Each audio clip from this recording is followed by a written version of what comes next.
de ingresar al Congreso un proyecto de ley de marco sobre cambio climático, una iniciativa que establecerá un conjunto de medidas destinadas a mitigar y contrarrestar los efectos del calentamiento global.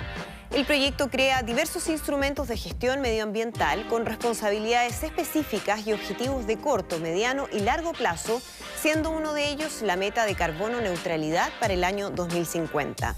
También incluye procesos formales de consulta pública con el fin de garantizar la participación de la sociedad civil, la academia y el sector privado en la gestión del cambio climático. Además, la ley marco establece la facultad de dictar normas para limitar las emisiones de gases de efecto invernadero y crea sistemas de información para disponer de datos actualizados y proyectar escenarios futuros.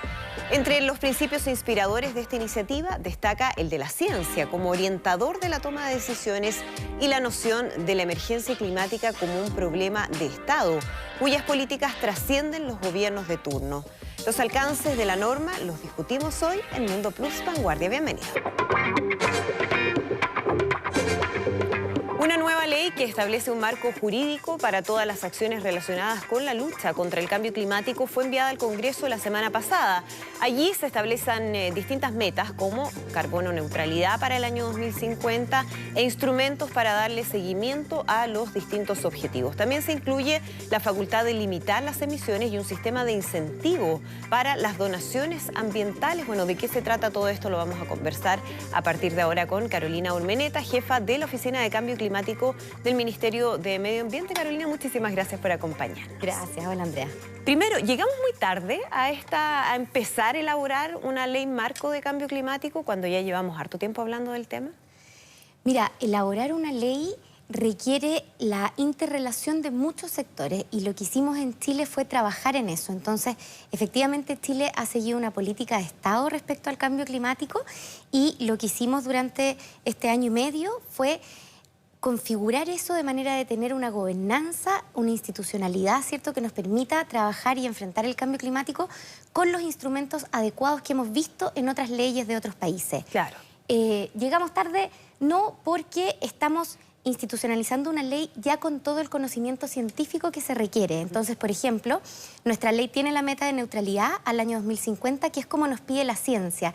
Y si tú miras muchas otras leyes, por ejemplo, de la región, no tienen esa meta. Y son los países desarrollados los que ya han trabajado en sus leyes y las han perfeccionado, los que están incluyendo esa meta. Entonces, nosotros hemos aprovechado todo eso para tener una muy buena ley. Tú mencionas la ciencia. Que debiera estar en el centro de todo. Al menos todos quienes hablan del tema de cambio climático consideran que ese tiene que ser la base de cualquier toma de decisiones, ¿no?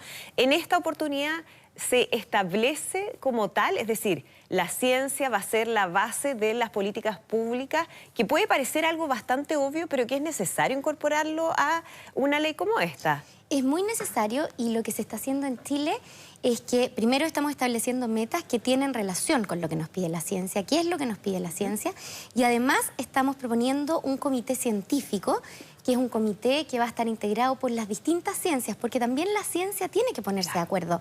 Uno tiene las ciencias sociales, las ciencias económicas, las ciencias financieras, las ciencias ambientales, y todas esas ciencias tienen que ponerse de acuerdo. Entonces, lo que procura la ley es que tengamos un comité científico que asesore y oriente el desarrollo de las políticas públicas, que sea independiente y que funcione, ¿cierto?, para revisar y mejorar las políticas que estemos desarrollando. ¿Cuáles debieran ser o cuáles van a ser, ¿no?, los ejes que se van a establecer como prioritarios dentro de esta ley marco? Sabemos que Chile además está en una situación especialmente vulnerable frente al cambio climático.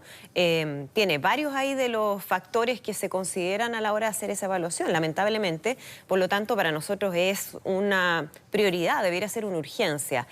¿Cómo se empieza a avanzar en esto? ¿Cuáles debieran ser los temas fundamentales a la hora de incorporar en esta ley? Bueno, hay dos formas de enfrentar el cambio climático y las dos están bien establecidas. Uno tiene que mitigar sus emisiones y por eso la ley considera una meta clara en mitigación, que es una meta que es al año 2050 la neutralidad, y establece los hitos intermedios y los instrumentos intermedios para que podamos llegar a esa meta. ¿Qué es eso? Establece planes y metas sectoriales que vamos a ir revisando cada 5 o 10 años para poder llegar a la meta y poder corregir en los casos en que no vayamos por buen camino y fomentar los que ya van por muy buen camino.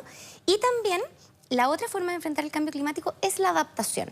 Como tú bien dices, Chile cumple con 7 de los 9 criterios de vulnerabilidad y la ley pone en manifiesto esto, poniendo la vulnerabilidad y tratando de buscar la disminución de la vulnerabilidad mediante distintos planes que son en todos los sectores donde nosotros tenemos vulnerabilidades y debemos adaptarnos, y poniendo la seguridad hídrica como eje central para el trabajo, porque en Chile, como todos sabemos, lo que nos está afectando fuertemente es el tema de la sequía, ¿cierto? Y el manejo de los recursos hídricos.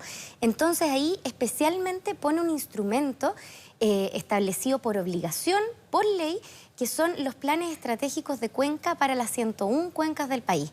Eso es muy importante porque significa que vamos a trabajar a nivel local en organizar cómo consumimos, utilizamos y devolvemos el agua, ¿cierto?, a los ecosistemas. ¿Qué implica en términos concretos eso? El tema del agua es un tema que genera una discusión bastante importante, el tema de la propiedad del agua en nuestro país. ¿Esto va a significar una transformación desde ese punto de vista? ¿Qué implica esa seguridad hídrica? La seguridad hídrica implica que nos preocupemos de abastecer de manera sustentable todos los requerimientos. Y lo que implica el contar con 2 instrumentos fundamentales que tiene la ley. Los planes estratégicos de cuenca es la coordinación estratégica de cómo se maneja la cuenca, que es bien distinto porque es a nivel local. Dejamos hablar a nivel macro, ¿ya? Y a nivel macro tenemos el plan de adaptación de recursos hídricos, que lo que busca es, cuando yo me proyecto y veo qué es lo que va a suceder, tengo que priorizar ciertas cosas. Y, por ejemplo, lo que se establece en la ley es que cuando se haga el plan de adaptación de recursos hídricos, que es algo que tenemos que trabajar, vamos a priorizar, por ejemplo, el consumo humano. Eso es muy importante porque empieza a establecer los lineamientos claros de cómo Chile tiene que enfrentar esta crisis que estamos viviendo. Es decir, actualmente eso no está priorizado de esa manera, o garantizado por ley. No está garantizado por ley. Está priorizado, se trabaja así. Lo que vamos a hacer con esta ley es establecerlo claramente en instrumentos que son mandatados por ley, que se deben cumplir y que se deben seguir. Claro. Ahora, en términos de la mitigación de emisiones, que es lo que mencionabas como el punto primero, ¿no? Los plazos no son muy amplios, porque hay toda una discusión también al respecto. Si de aquí al 2050 no es demasiado tiempo el que se está esperando, ¿qué podría pasar en tanto tiempo? ¿Se podría adelantar eso? ¿Podría haber avances más rápidos, más urgentes? Lo que hay que pensar son 2 cosas. Uno es que Chile tiene que...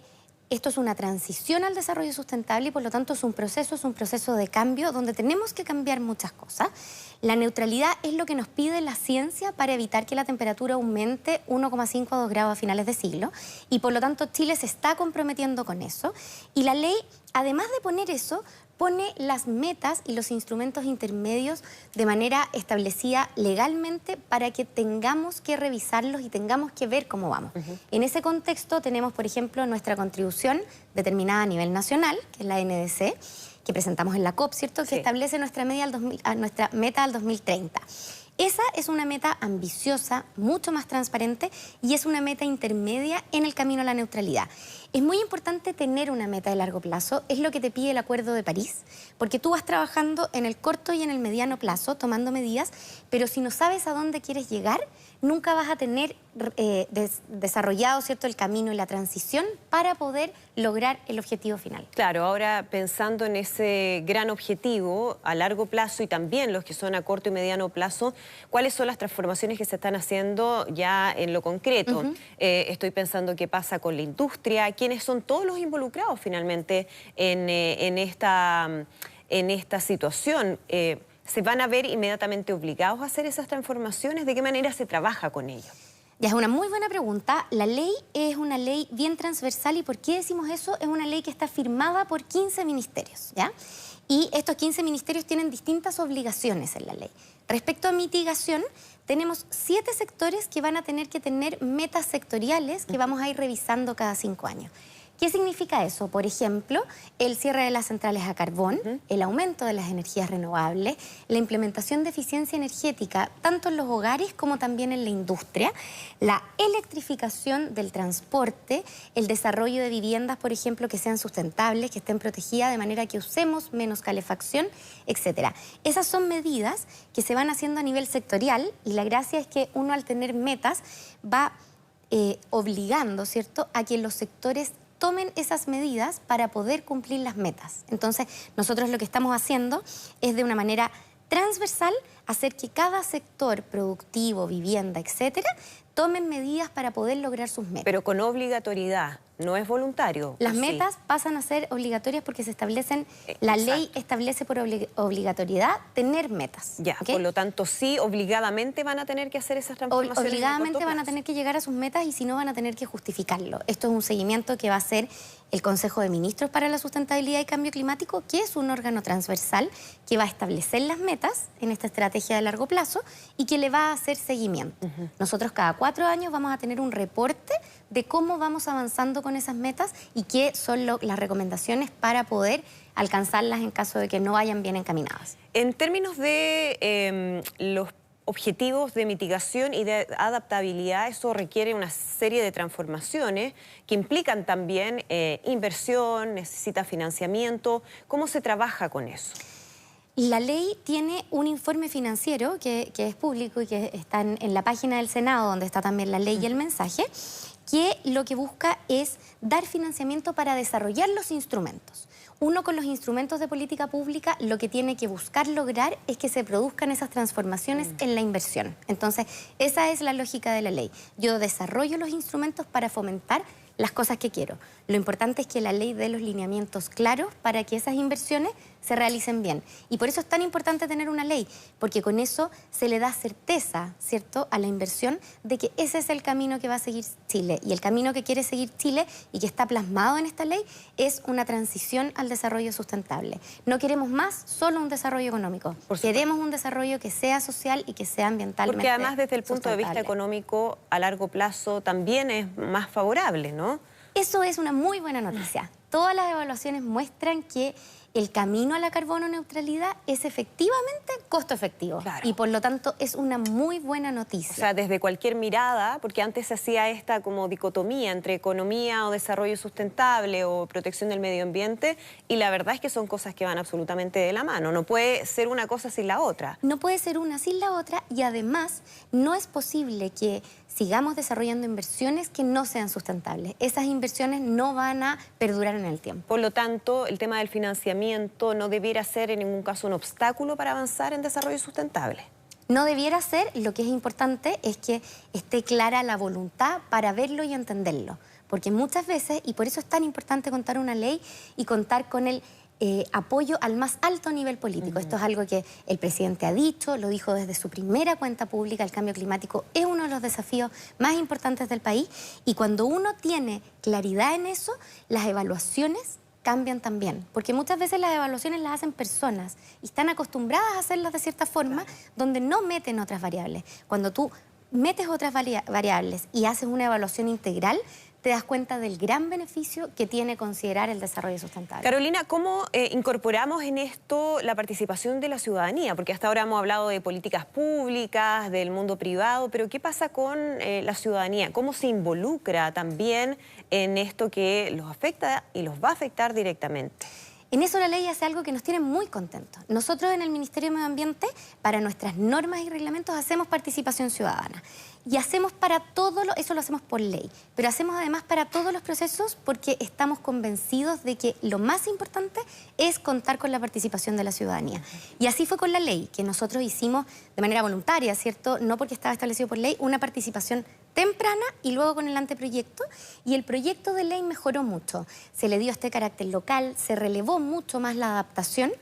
Y estas participaciones ciudadanas en la Ley Marco de Cambio Climático son obligatorias para todos los instrumentos. ¿Y qué significa eso? Que todos los sectores que a veces no están tan acostumbrados, ¿cierto?, a hacer estos procesos participativos e inclusivos, están obligados por ley a hacerlo en sus planes sectoriales. Eso es una muy buena noticia porque significa que todos los sectores más productivos del país van a tener que hacer estos procesos que nosotros sabemos desde Medio Ambiente por la experiencia que solo permiten enriquecer la política pública. O sea, en distintas etapas y además no solamente es ser escuchado, sino que se considere. Que se considere esa y se opinión. Considera. O sea, si uno ve el cambio entre el anteproyecto que nosotros presentamos a opinión pública y el proyecto que ingresó hoy al Senado, hay muchos cambios que vienen de las solicitudes, los aportes, las sugerencias de la participación ciudadana. ¿Cómo pueden participar quienes están interesados en decir algo respecto a lo que se está estableciendo en esta ley? En las opiniones del anteproyecto, para pasar al proyecto, ya participaron 3.000 personas de manera física en el fondo y entregaron 4.500 aportes.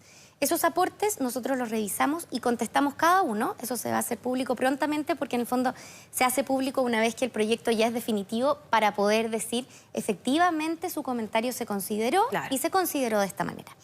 Ahora el proyecto entra al Senado, por lo tanto la forma de participar es a través del proceso legislativo. Cuando el proyecto sea una realidad, nosotros tenemos plazos para hacer y desarrollar los distintos instrumentos. Y en cada uno de esos instrumentos hay participación. Esa participación se va a difundir debidamente y va a estar en una página web donde se va a poder participar. Perfecto, pues vamos a estar atentos entonces a todo este proceso que está avanzando. Carolina, muchísimas gracias por acompañarnos hoy. Gracias, te Que estén muy bien. Hasta luego.